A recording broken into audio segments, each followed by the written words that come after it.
It was a bright, sunny afternoon in Meadow Hills.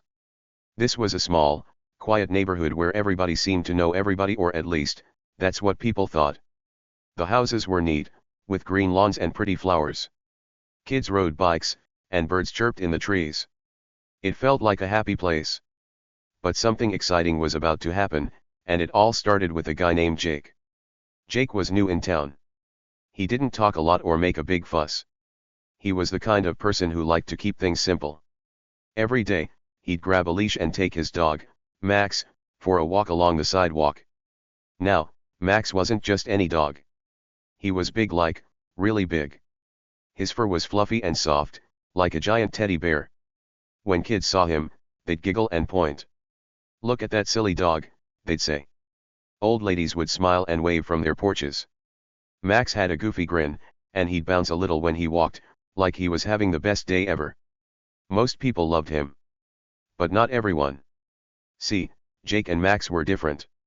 They hadn't lived in Meadow Hills forever like most folks. They moved in just a few months ago, and some people didn't like that. They'd peek out their windows and whisper. "Who's that guy?" they'd ask. "He doesn't belong here," they'd say. "He's not one of us." It wasn't loud or mean at first, just little grumbles. But Jake heard them. He didn't say anything, though. He just kept walking Max, letting the big dog wag his tail and sniff the grass. Then there was Karen. Oh boy, Karen was something else. She wasn't just any neighbor. She was the boss of the HOA, that's the group that makes rules for the neighborhood. Karen acted like she owned every street, every house, every blade of grass. She had short hair, a loud voice, and a frown that could scare a cat. If someone parked their car wrong, Karen was there with a notebook, writing it down. If a kid left a toy in the yard, Karen would knock on the door and complain. She loved rules, and she loved telling people what to do. Everyone called her the HOA Queen, but not in a nice way. Karen noticed Jake right away. The very first day he moved in, she stood on her porch with her arms crossed, staring at him. Her eyes followed him like a hawk watching a mouse. She didn't like how he kept to himself. She didn't like how he didn't come say hi to her. And she really didn't like Max. To her, that big, fluffy dog was trouble. "Dogs like that don't belong here," she'd mutter. "Too loud, too messy." But Max wasn't loud or messy. He was just happy. Still, Karen decided she didn't like Jake or his dog, and that was that. Every day, Jake would walk Max down the sidewalk. It was the same routine. They'd start at their little house with the blue door, turn left at the big oak tree, and stroll past the row of houses. Max would sniff flowers and wag his tail at squirrels. Jake would nod to anyone who said hi, but he didn't stop to chat. He liked his quiet walks. Most people didn't mind. Some even waved back. "Cute dog," they'd call. Jake would smile and keep going. But not Karen. Nope. Every time they passed her house, she'd be there watching. Her house was easy to spot. It had a perfect lawn, not a weed in sight. The mailbox was shiny, and there was a big sign that said, "HOA rules, keep our neighborhood nice." Karen would stand by her window, peeking through the curtains. Sometimes she'd step outside, holding a cup of coffee, just glaring. Jake could feel her eyes on him, but he didn't look back. Max didn't care either, he'd just sniff the air and keep bouncing along. It was like a little game.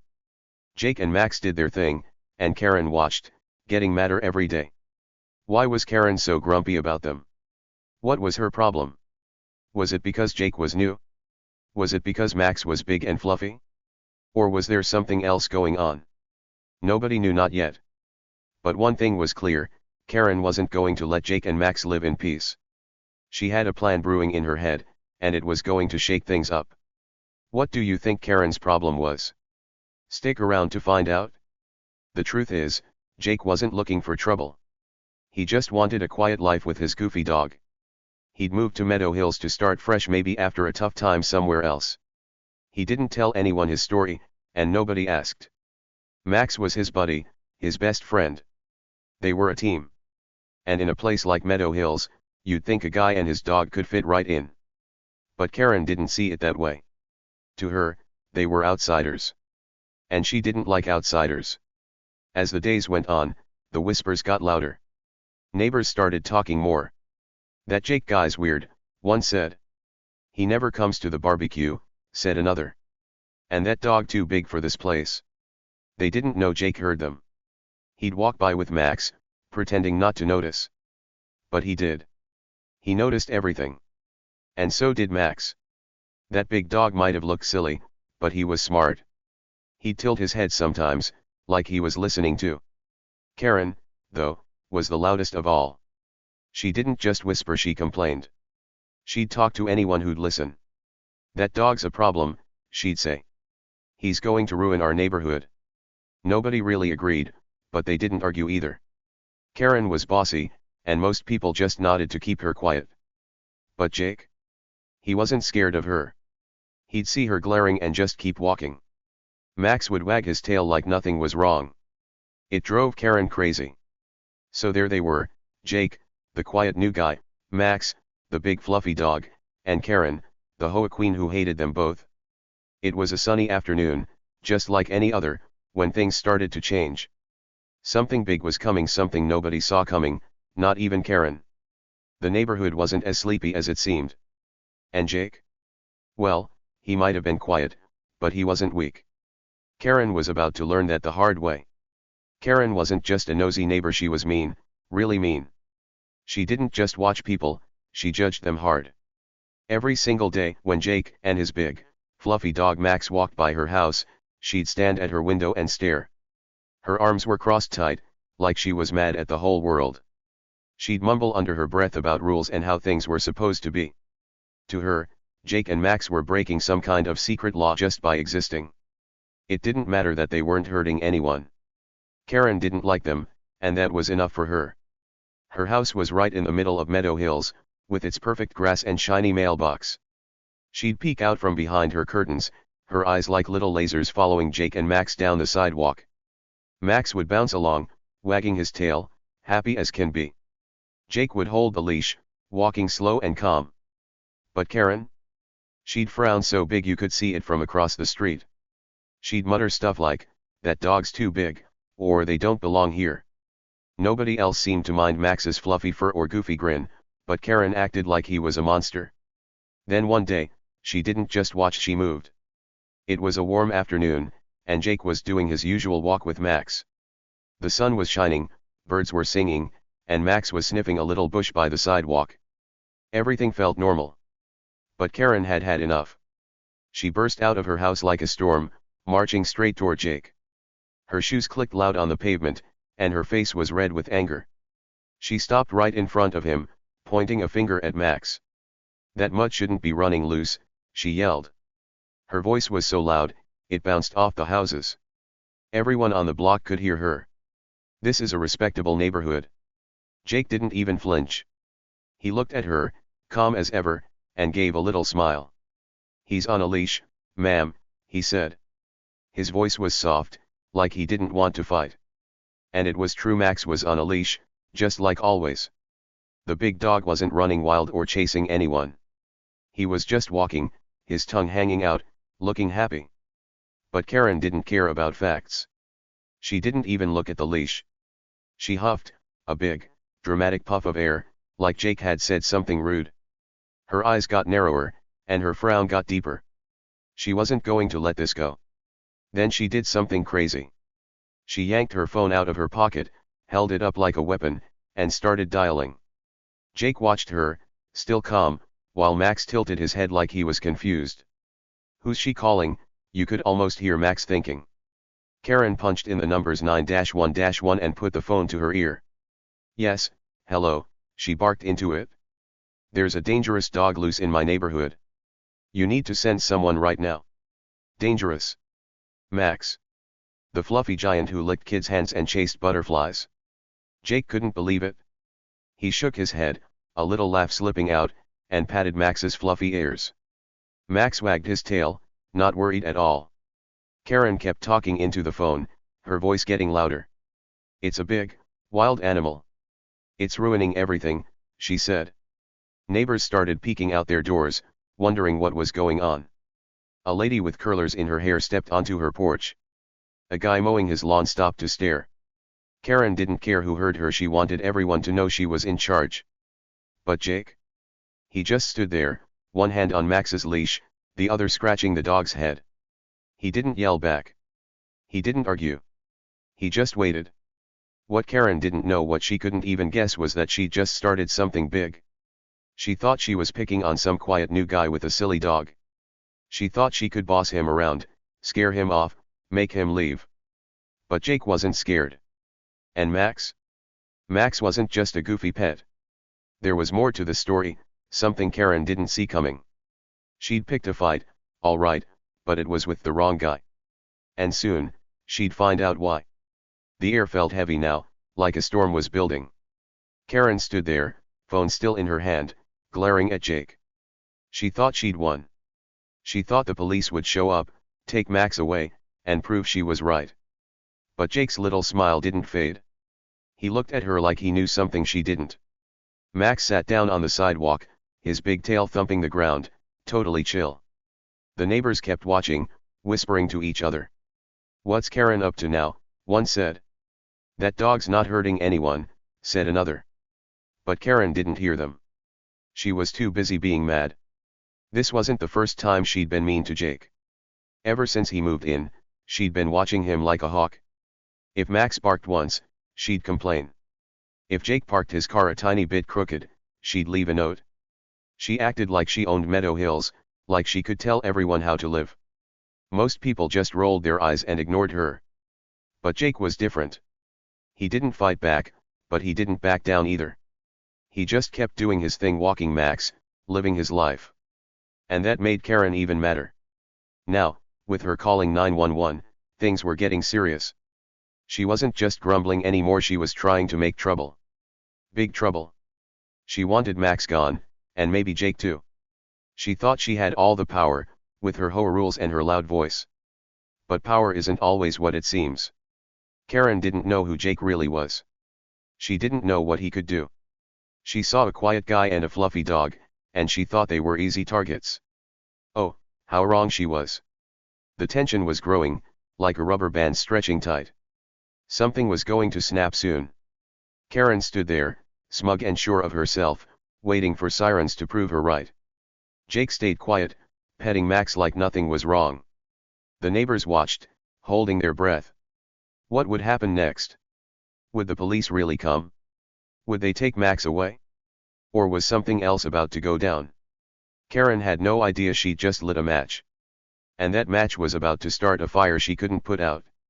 Days kept passing in Meadow Hills, and Karen didn't stop. She was like a grumpy bee that wouldn't quit buzzing. Every time Jake walked Max down the sidewalk, she found a new way to make trouble. One day, she'd call the cops again, saying, "That dog's a problem." The next day, she'd stomp over to the HOA meetings and complain loud enough for everyone to hear. She even made big signs with red letters that said, "Beware of dog," and stuck them in her yard. All this fuss was just because Max liked to bounce a little when he walked. He wasn't hurting anyone, he was just a happy, fluffy dog. But Karen acted like he was the worst thing ever. Jake didn't get mad, though. He stayed calm, like always. He'd walk Max past Karen's house, see her glaring, and just keep going. He didn't yell or fight back. But that didn't mean he was clueless. Oh no, Jake was smart. He started paying attention. He watched things. He listened. And little by little, he noticed stuff about Karen that didn't add up. For one thing, Karen never left her house without a fancy clipboard. It was shiny, with a pen clipped to it, and she carried it everywhere like it was her crown. She'd hold it tight, scribbling notes whenever Jake and Max walked by. What's she writing? Jake wondered. Was she keeping a list of every step Max took? Every wag of his tail? It was weird. But Jake didn't say anything. He just kept his eyes open. Then there was something else. Every week, a shady-looking guy in a beat-up truck would pull up to Karen's house. He had a scruffy beard and a hat pulled low over his eyes. Karen would step outside, look around to make sure no one was watching, and whisper to him. They'd talk real quiet, like they were sharing secrets. The guy would nod, then drive off. Jake saw it happen once, then twice, then every Tuesday like clockwork. Who's that guy? Jake thought.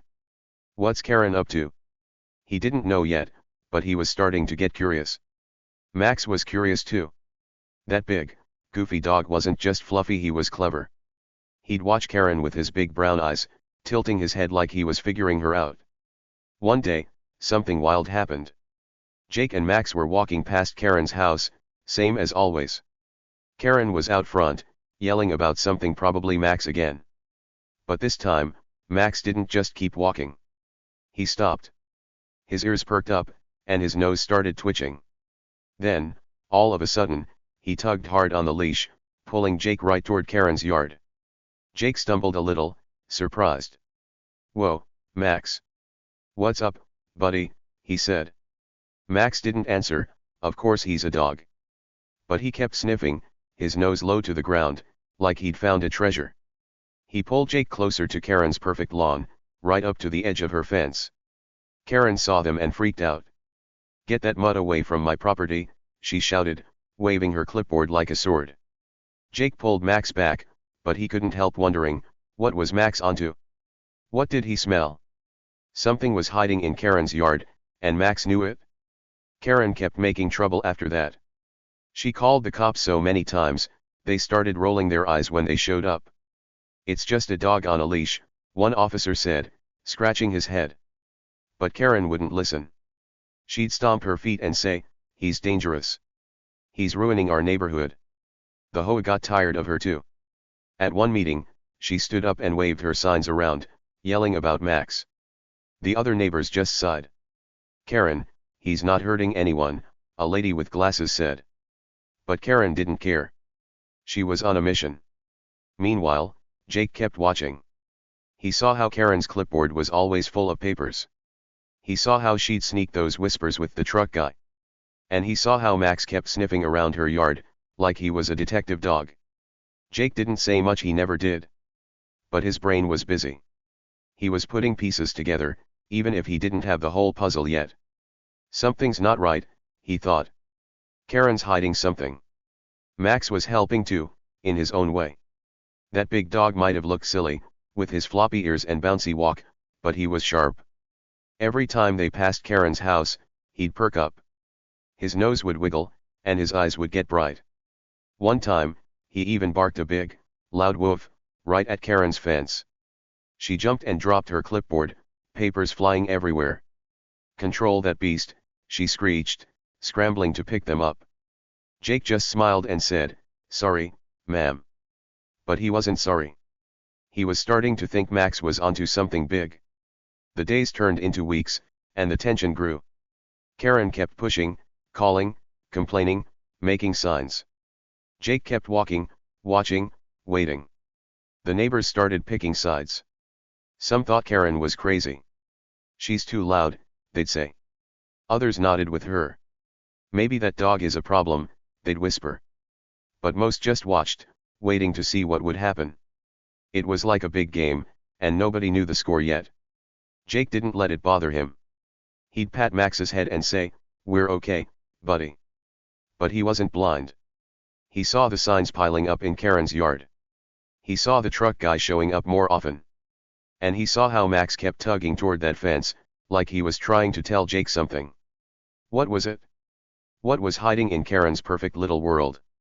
Jake didn't know yet, but he was getting closer. And Max? Max was leading the way. Karen thought she was winning. She thought her calls and signs would scare Jake off. She thought she could boss everyone around forever. But she didn't see what Jake saw. She didn't hear what Max heard. Something was coming, something she wasn't ready for. What was Max sniffing out? What secret was waiting behind that fence? You'll find out soon. This story's heating up, and the best part's still ahead. It was a bright Saturday morning in Meadow Hills, and everything was about to explode. The sun was up, the sky was blue, and Jake was doing what he always did, walking Max down the sidewalk. Max trotted along, his big fluffy tail wagging, his tongue hanging out like he didn't have a care in the world. It was the same old walk they'd done 100 times. But this time, Karen was ready to lose her mind. She was standing in her yard, holding her fancy clipboard, when she spotted them. Her eyes got huge, and her face turned redder than a tomato. "That's it," she shouted, her voice so loud it made birds fly out of the trees. She waved her phone in the air like it was a magic wand. "I've had enough of that mutt. I'm calling the Dogcatchers right now." She smirked at Jake, crossing her arms, thinking she'd finally won. She'd been waiting for this moment, dreaming of the day Max would be gone and she'd be the big boss of the neighborhood. Jake just stood there, holding Max's leash. He didn't say a word at first. Max sat down on the sidewalk, tilting his head at Karen like he was confused. But Karen didn't notice something important. While she was yelling and dialing her phone, a truck rolled up quietly behind her. It was an old, rusty truck, and two guys stepped out. They had nets in their hands and badges on their shirts. They looked serious, like they meant business. Karen didn't see them. She was too busy glaring at Jake, thinking she'd beat him. The neighbors started peeking out their windows. A kid on a bike stopped to watch. Everyone could feel something big was happening. Karen finished her call and pointed at Max. "They're coming for that dog," she said, her voice full of triumph. She thought she'd scared Jake. She thought he'd run away or beg her to stop. But Jake didn't look scared. Nope. He looked at her, and then a big grin spread across his face.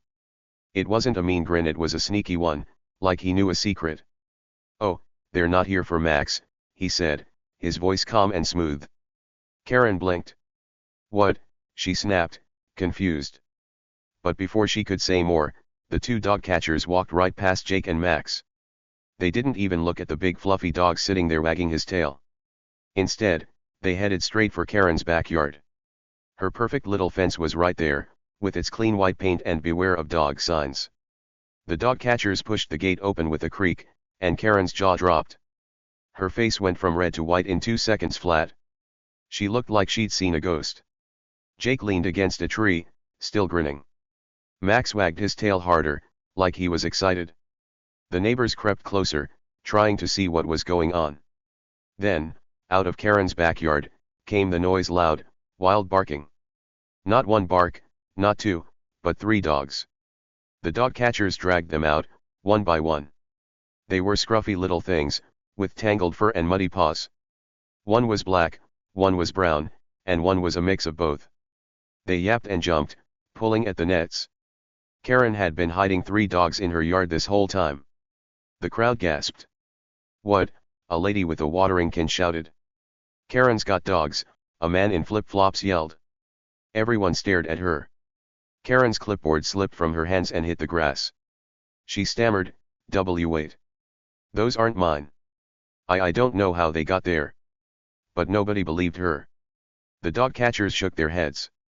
"Lady, we got a tip," one of them said. "These dogs have been here for weeks. No licenses, no." And there it was, the big reveal. Karen, the HOA queen who'd been yelling about rules, was breaking them herself. All this time, she'd been telling Jake that Max didn't belong, that dogs were trouble, when she was the one sneaking around with her own secret pets. Her fancy signs and loud complaints were just a cover. She was a fake. Jake stepped closer, Max bouncing by his side.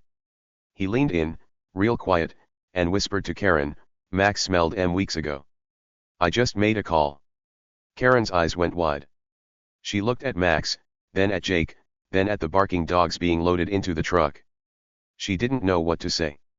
For once, the loud HOA queen was speechless. Turns out, Max's sniffing wasn't just him being goofy. That big dog had known something was up.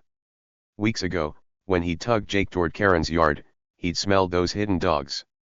Jake had watched Karen, seen her whispering with that shady truck guy, and figured it out. He didn't yell or make a fuss, he just waited. Then, when the time was right, he called the dog-catchers himself. He'd turned Karen's own trick right back on her. The neighbors couldn't stop talking. "She's been lying," one said. "All those rules, and she's the worst," said another. The kid on the bike laughed so hard he almost fell over. Karen stood there, her perfect world falling apart. The dog-catchers shut the truck doors, ready to take her dogs away. She'd been caught, and there was no way out. Jake gave Max a big pat on the head. "Good boy," he said. Max barked once, a happy bark, like he was proud. Karen had thought she could boss everyone around, but she'd picked the wrong fight. Her own rules she'd screamed about said no unlicensed pets, no hidden animals. And here she was, breaking them all. The truth was out, and it was a big, messy, barking mess. Karen's smirk was gone. Her power was gone. She looked small now, not scary. The Dogcatchers tipped their hats to Jake. "Thanks for the call, man," one said. Then they drove off, the sound of barking fading away. Jake just shrugged, like it was no big deal. But it was. It was the moment everything flipped, and Karen's big lie crashed down. The whole neighborhood was buzzing like a beehive after the Dogcatchers showed up. Everyone watched as they loaded Karen's secret dogs, those scruffy, barking pups, into their truck. The black one, the brown one, and the mixed-up one all yapped as the doors shut. Karen stood there, her face all twisted up, trying to talk her way out of it. "Those aren't mine," she said, waving her hands. "This is a mistake."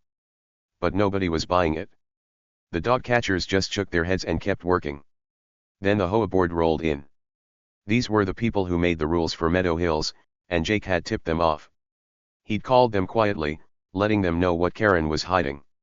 Now they stood in her yard, arms crossed, looking mad. There was Mrs. Linda with her glasses, Mr. Tom with his clipboard not as fancy as Karen's, and a few others. They weren't happy at all. "Karen," Mrs. Linda said, "we've got proof. You've been breaking rules for years." Turns out, Karen wasn't just hiding dogs.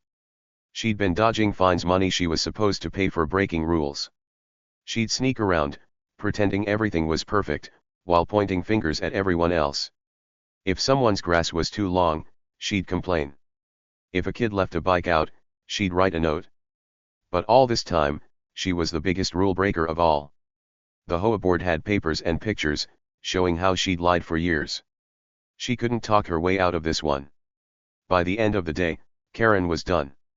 She packed up her fancy clipboard, her signs, and her pride. She stuffed them into boxes, her face red and grumpy. A big moving truck pulled up, and she started loading it. "I'm leaving this awful place," she huffed. Nobody argued. By night, she was gone from Meadow Hills for good. The neighborhood felt lighter, like a big storm had passed. Jake. He didn't make a fuss. He just kept walking Max, same as always. Max trotted along, wagging his tail like a hero. That big, fluffy dog didn't know it, but he'd help fix everything. The neighbors who used to ignore Jake or whisper about him changed their tune. Now they waved when he passed. "Hey, Jake," they'd call. "Good dog, Max," they'd say. One lady, Mrs. Patel from down the street, even brought Max a treat, a big, chewy bone. Max gobbled it up, his tail wagging so fast it looked like a fan. The air was happy again. Karen's mean voice was gone, and people felt free. Jake didn't brag or say "I told you so." He just smiled and kept living his quiet life. But everyone knew he'd stood up to the HOA queen and won. Justice was served, and it felt good. Okay, so here's the big lesson from all this craziness in Meadow Hills: sometimes the loudest people, the ones who complain the most, are hiding the sneakiest secrets. Think about it. Karen was yelling and pointing fingers at Jake and Max, acting like they were the problem. She'd shout about rules and wave her clipboard like she was perfect. But really, she was the one breaking rules, hiding those scruffy dogs in her yard. She was allowed to cover up her own mess. Jake and Max? They didn't need to yell or bark to show they were right. They didn't stomp around or make a big scene. Jake stayed quiet, and Max just wagged his tail. They waited, watched, and let the truth come out all by itself. And when it did, bam, everyone saw who was really honest and who wasn't. It's kind of cool, right? You don't always have to be loud to win. Sometimes being calm and smart is way stronger. So next time someone's giving you a hard time, maybe a kid at school who's bossy or a grown-up who's grumpy, take a closer look. Don't just get mad or run away. Watch them. Listen. Maybe they're hiding something, just like Karen was. You might be surprised what you find out. People who act big and tough aren't always what they seem. And you? You can be like Jake and Max, steady and smart, letting the truth do the talking. This story shows us something awesome: you don't need to fight fire with fire. You can be quiet and still be strong. Jake didn't let Karen scare him off. Max didn't stop being his happy, fluffy self. They stuck around, and in the end, they came out on top. That's pretty inspiring, don't you think? It's like a reminder that being yourself and staying cool can beat all the shouting in the world. What about you? What's your favorite part of this wild tale? Was it when Max sniffed out the secret dogs? Or when Karen's face went white as the Dogcatchers showed up? Maybe it's how Jake grinned and said, "They're not here for Max." Whatever it is, drop it in the comments, I'd love to hear. Stories like this are fun because they show us how tricky people can be, but also how good guys and good dogs can win without even trying hard. So yeah, next time life gets loud, think of Jake and Max. You don't need to bark to be heard. Just keep going, keep watching, and let the truth shine. You've got this.